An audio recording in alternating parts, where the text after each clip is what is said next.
సగ్గుబియ్యం వడియాలు ఎలా పెట్టుకోవాలో చూపిస్తున్నాను. ముందుగా సగ్గుబియ్యం ఒక గ్లాస్ తీసుకొని నానబెట్టుకోవాలి ఒక నైటు.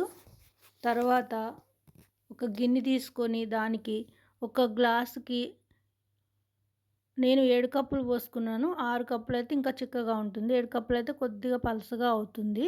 నేను 7 గ్లాసులు నీళ్లు పోసుకున్నాను. 7 గ్లాసులు నీళ్లు పోసుకున్నాక కొద్దిగా సాల్ట్ వేసుకోవాలి.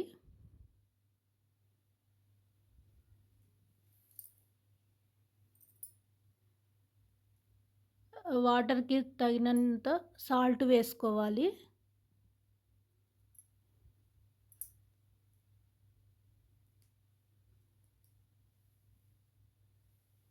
పచ్చిమిరపకాయలు ఒక 7, 8 తీసుకొని మిక్సీ పట్టుకొని నీళ్లు కాగాక దానిలోకి వేసుకోవాలి.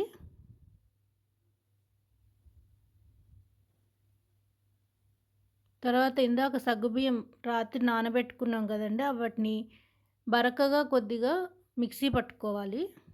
పట్టుకొని నీళ్లు కాగాక దానిలోకి పోసుకోవాలి. వాటర్‌లోకి పోసుకొని ఆ వాటర్ అంతా చిక్కబడే వరకు కలుపుతూ ఉండాలి. లేకుంటే సగ్గుబియ్యం కూడా కొద్దిగా ముద్దలాగా అవుతుంది. అలా చిక్కగా పొంగొచ్చిన వరకు కలుపుకోవాలి.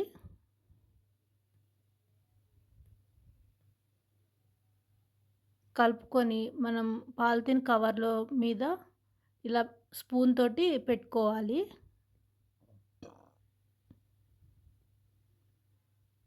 ఒక 2 డేస్‌లో మనకి ఎండిపోతాయి అన్నీ. అన్నీ తీసేసుకొని ఒకరోజు మళ్ళీ ఎండబెట్టుకోవాలి. ఒక ప్లేట్‌లోకి తీసుకున్నాక. తర్వాత ఎంతో మనం పప్పుకూరలోకైనా దేనిలో విడిగా కూడా తినొచ్చు. స్నాక్స్ లాగా కూడా వీటిని. Thank you.